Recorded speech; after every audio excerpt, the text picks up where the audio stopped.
নমস্কার বন্ধুরা, শঙ্করী কিচেনে সকলকে স্বাগত। আজ শেয়ার করব ঘন্টভোগ।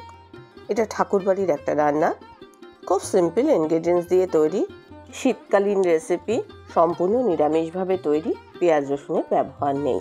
ভাত লুচি দুটোতেই সমান ভালো লাগবে। আজকের রান্নার প্রধান উপকরণ হচ্ছে ওলকপি। এখন বাজারে গেলে ওলকপিটা অ্যাভেলেবেল।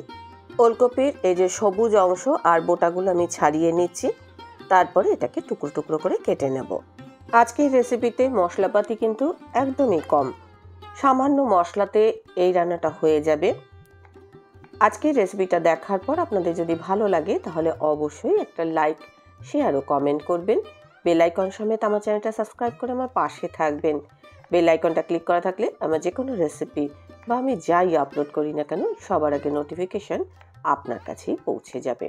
দেখুন, ওলকপিগুলোকে আমি টুকরো করে নিয়েছি, এগুলোকে একটু ধুয়ে নেব, তারপরে আমি এর যে সেই প্রসেসিংয়ে যাব। ওলকপিগুলো ধুয়ে নেওয়ার পর এগুলো আমি শিলে থেতো করে নেব। এটা কিন্তু এইভাবেই করতে হবে।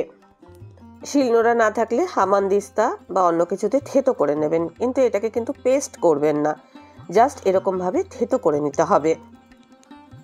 একইভাবে সবকটা আমি ওলকপির টুকরো থেতো করে নিয়েছি।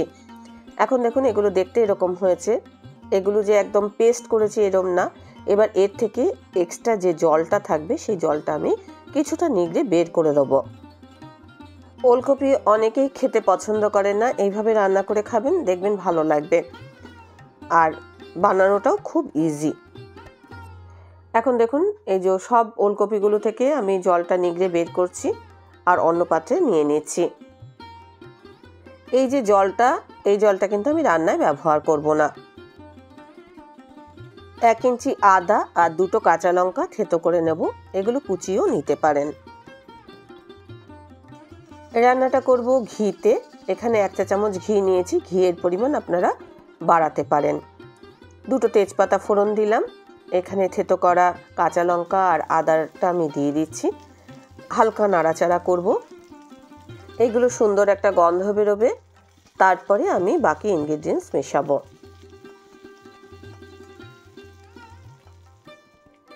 এখন দেখুন, এই যে ছেঁচে রাখা ওলকপিটা দিয়ে দিচ্ছি ঘিয়ের মধ্যে। আমি এটা 3 থেকে 4 মিনিট নাড়াচাড়া করব। ওলকপির অনেক ধরনের রেসিপি আপনারা ট্রাই করেছেন, এই রেসিপিটা একবার ট্রাই করবেন। এটা ঠাকুরবাড়ি যেহেতু রান্না, একটু অন্য ধরনের, আর খেতেও বেশ ভালো। ভালোভাবে এটাকে আমি একটু নাড়াচাড়া করে নিলাম। মাঝারি আছে 3 থেকে 4 মিনিট আমি এটা সাঁতলে নিয়েছি। এবার আমি 1/2 চা চামচ হলুদ গুঁড়ো দিয়ে দিলাম। হলুদ গুঁড়ো দিয়েও আমি এটা একটু নাড়াচাড়া করে নেব। এই রান্নাতে মশলাপাতি সেরকম কিছুই লাগবে না, জাস্ট সামান্য আদা কাঁচা লঙ্কা। এবার এটাকে সেদ্ধ করে নেব, পরিমাণ মতো জল দিয়ে সেদ্ধ করব, চাপা দিয়ে সেদ্ধ করব। এটা সেদ্ধ হতে খানিকক্ষণ সময় নেবে, 10-15 মিনিট সময় নেবে। ততক্ষণে আমি এই রান্নায় যেটা ব্যবহার করব সেটা হচ্ছে কড়াইশুঁটি। শীতকালে কড়াইশুঁটিটাও অ্যাভেলেবেল। এখানে কিছু পরিমাণ কড়াইশুঁটি আমি ছাড়িয়ে নিচ্ছি, এটা রান্নায় কিন্তু ব্যবহার করব। চাপা দিয়ে তো ওলকপিটা সেদ্ধ করছি, আর ততক্ষণে এই কড়াইশুঁটিটা ছাড়িয়ে নিচ্ছি। এদিকে দেখুন, ওলকপিটা সেদ্ধ হয়ে গেছে। আমি একটুখানি চেক করে দেখব ওলকপিটা সেদ্ধ হয়েছে কিনা। এগুলো থেতো করার যেহেতু ছিল, তাই এটা সেদ্ধ হতে বেশি সময় নেবে না। এবার আমি কড়াইশুঁটিগুলো দিয়ে দিলাম।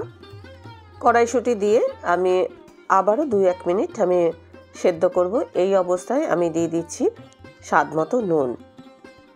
এটা খুব বেশি ঝোল ঝোল হবে না, একটু গা মাখা মাখা মতো হবে।